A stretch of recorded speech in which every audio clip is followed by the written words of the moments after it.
Bon matin tout le monde, ici Mélissa, bienvenue à ce Facebook Live pour Migraine Québec, jour 18 du calendrier de l'Avent.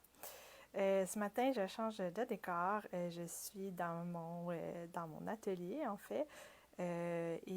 Pourquoi je suis ici? Parce que je veux vous parler d'un sujet qui me tient vraiment à cœur, qui est de nourrir ce qui nous fait vibrer, puis nourrir ses passions. Donc, souvent, pas juste quand on souffre, hein, je pense tout le monde dans la vie qu'on a aujourd'hui qui est très effréné, on prend peu le temps pour les activités qui nous ressourcent vraiment. Et c'est encore aussi vrai quand on vit en douleur parce qu'on a l'impression que notre temps actif doit être productif et servir à faire des tâches.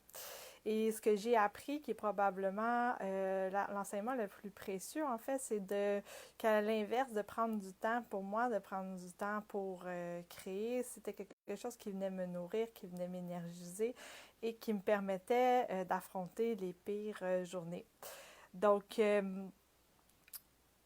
sais, ils disent en anglais, ils ont une expression qui s'appelle the silver lining of pain. The silver lining, c'est un peu comme un lining, c'est une doublure. Tu sais, c'est un peu comme l'envers de la médaille en français, je pense. Mais moi, si j'avais pas eu cette épreuve-là, si j'avais pas eu cet arrêt de travail-là à cause des migraines chroniques quotidiennes, ben cet atelier-là, il n'existerait pas. Parce que je n'aurais pas pris le temps de faire ça. J'avais pas le temps. Je courais métro, boulot, dodo et on répète. Et j'ai créé ce refuge-là, en fait, comme refuge contre la douleur, pour m'exprimer, pour explorer des choses qui me font vibrer.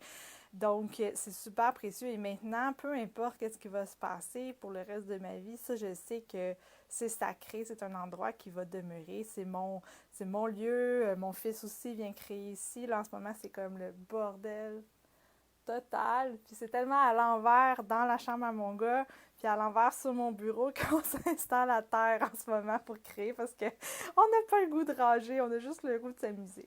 Puis c'est bien correct. T'sais. Puis à un moment donné, je vais me tanner, puis je vais le ranger. Mais ce que je veux dire dans le fond, c'est que, tu sais, ce qui nous appelle, ça a une raison d'être, ça a une sagesse à l'envers de ça, en dessous de ça. Si vous êtes appelé par la peinture, le dessin, le tricot, le bowling, le karaté, je sais pas quoi, c'est qu'il y a quelque chose en dessous de ça qui va vraiment venir vous nourrir puis venir vous combler à un autre niveau. Tu sais, moi, j'ai appris le tricot, mais dans le fond, c'est que j'avais besoin de quelque chose de calme. J'avais besoin de me calmer. C'était au tout début de mon arrêt de travail. Puis j'ai fait quelques cours de tricot. Puis rapidement, j'ai voulu passer à des projets parce que je me rends compte que pour gérer l'anxiété, d'être dans le moment présent, il n'y a rien de mieux que ça. Donc, une maille en droit, une maille en envers, suivre un plan, c'est quelque chose qui m'aidait beaucoup. Ensuite de ça, j'ai voulu apprendre le crochet. Ça, je l'ai fait avec YouTube.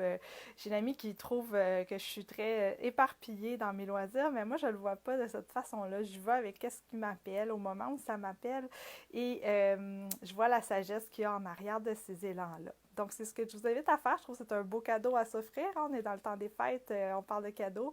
Ben, de vous offrir le cadeau du temps pour ce qui vous nourrit le plus. Puis ce serait le fun que vous mettiez dans les commentaires qu'est-ce qui vous nourrit, vous. Alors voilà, bonne journée.